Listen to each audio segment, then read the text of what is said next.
பக்தியில முன்னேறணும் அப்படின்னா, பக்தியில நிலையா இருக்கணும் அப்படின்னா, பகவானுடைய கருணைய ரொம்ப எளிமையா பெறணும் அப்படின்னா, அவன் என்ன பண்ணணும்? ஆன்மீக விஷயங்கள்லயும் பிளான் செய்யணும். ஸ்ட்ராட்டஜி வைக்கணும். கோல்ஸ் வைக்கணும். அப்படி இருந்தா தான் நாம் அடுத்தடுத்த லெவலுக்கு போக முடியும்.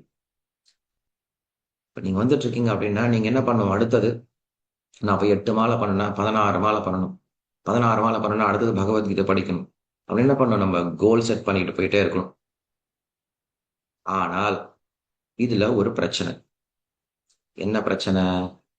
நான் செட் பண்றேன் பிரபு. என்னால முடியல. என்னால செய்ய முடியல. கோல் செட் பண்ண என்னால செய்ய முடியல. ம். என்ன பண்றது? இந்த பிரச்சனைக்கு என்ன தீர்வு அப்படின்னா, நான் எடுத்த விஷயத்த முடிக்கணும் அப்படின்னா, நமக்கு அதுக்கு ஆசீர்வாதம் வேணும். புரியுதுங்களா உங்களுக்கு? நாம் ஒரு சேவைய பண்றதுக்கு ஆசீர்வாதம் வேணும். ஆன்மீகம் மட்டும் நம்முடைய திறமை கிடையாது.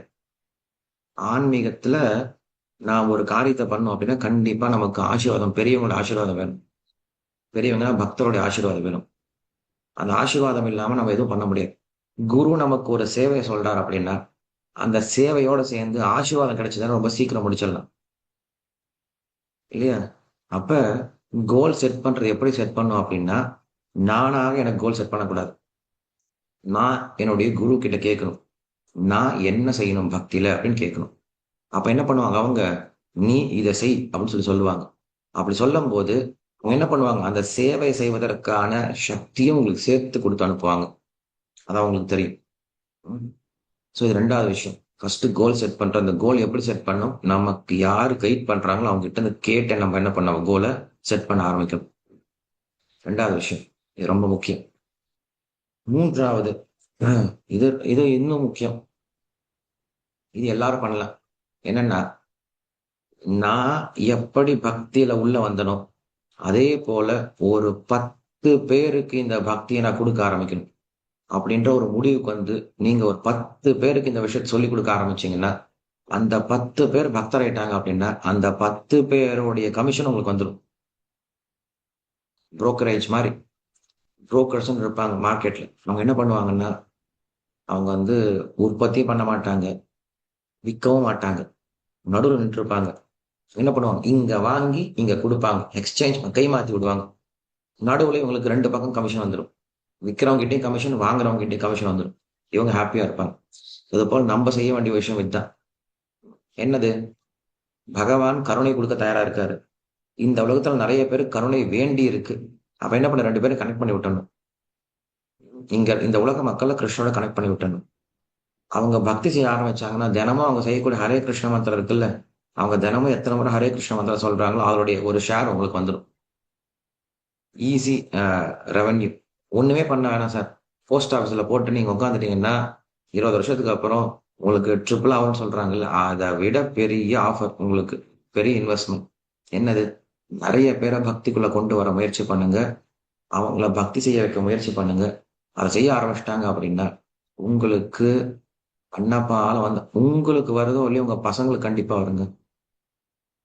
நீங்க என்ன நெனச்சுட்டு இருக்கீங்கல்ல, பசங்களுக்கு சொத்து சேர்த்து வைக்கணும், சொத்து சேர்த்து வைக்கணும், சொத்து சேர்த்து வைக்கணுன்ட்டு. என்ன சொத்து சேர்த்து வைக்க முடியும் உங்களால? ம். அந்த சொத்துலாம் அழிஞ்சு போயிரும். பசங்களுக்கு நீங்க சேர்க்க வேண்டிய பெரிய சொத்து புண்ணியம் தான். நெறைய நல்ல புண்ணியங்கள் சேர்த்து வச்சீங்க அப்படின்னா, அது அவங்களுக்கு கண்டிப்பா ஹெல்ப்ஃபுல்லா இருக்கும். வாழ்க்கை ஃபுல்லா ஹெல்ப்ஃபுல்லா இருக்கும். ம். இப்ப என்ன பண்ணுங்க, நீங்க உங்க லைஃப்ல உங்களால முடிஞ்ச வரைக்கும், நீங்க உங்க பக்திய ரொம்ப ஸ்ட்ராங்கா பண்ணுங்க. மற்றவர்களுக்கு ஹெல்ப் பண்ண முயற்சி பண்ணுங்க. மற்றவங்களையும் பக்திக்குள்ள கொண்டு வரதுக்கு ஹெல்ப் பண்ண முயற்சி பண்ணுங்க. இதான் பிளான்னு சொல்றோம். நான் என்ன பண்ண போறேன்? நான் இன்னைக்கு கிருஷ்ணருக்கு என்ன சேவை பண்ண போறேன்? நான் இன்னைக்கு மற்றவங்கள கிருஷ்ண பக்திக்கு கொண்டு வரதுக்கு என்ன பண்ண போறேன்?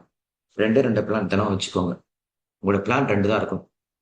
இதுதான் கிருஷ்ணனுடைய பேச்சு கேட்கறது அப்படின்னா. கிருஷ்ணரே இதான் சொல்றாரு. பகவத்கீதையோட கடைசியில இத சொல்றார். நீங்க சொல்றீங்களா சரணாகதி அப்படின்னு சொல்லிட்டு, "சர்வ தர்மான் பரித்யஜ்ய மாமேகம் சரணம் व्रज அஹம் त्वां சர்வ பாபேப்யோ இக்ஷாமி மா சுச்சகம்ன்னு சொல்றாருல்ல. இது பகவத்கீதையுடைய கடைசி ஸ்லோகம்னு நினைச்சிட்டு இருக்கோம். கிடையாது. இதுக்கு அடுத்த ஒரு ஸ்லோகம், முக்கியமான ஸ்லோகம் இருக்கு.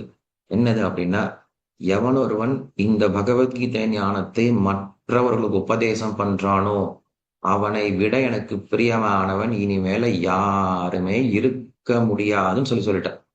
இதுதான் கடைசியா கிருஷ்ணர் சொல்லி நிறுத்தக்கூடிய வார்த்தை, பகவத்கீதை கடைசி வார்த்தை. அப்ப என்ன சொல்றாரு? 2 விஷயம். ஒன்று, நம்முடைய பக்தியை நாம் வளர்க்கணும். 2வது, மற்றவங்க பக்திக்கு நம்ம ஹெல்ப் பண்ணணும். இது 2யும் நீங்க உங்க வாழ்க்கையில் இருக்கான்னு பார்த்துக்கோங்க. தினமும் நான் என்னுடைய பக்தியை வளர்ப்பதற்கு என்ன பண்றேன்? அடுத்தது, மற்றவங்கள இந்த பக்தியில கொண்டு வரதுக்கு நான் என்ன பண்றேன்? இது 2 வேணும். ஸ்ட்ராட்டஜிக்கல் பிளான் வேணும்.